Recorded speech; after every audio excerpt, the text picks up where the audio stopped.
Sa buhay, may mga bagay na sadyang hindi mapaghihiwalay. Kakambal ng ginhawa ang paghihirap.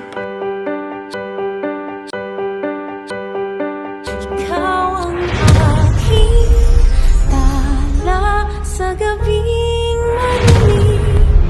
Ikaw ang bawat sana sa lahat ng hiling.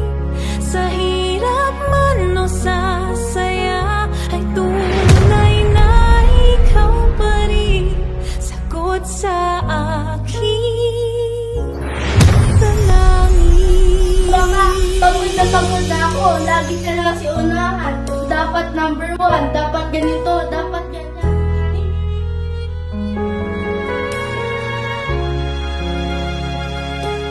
Sagot sa aking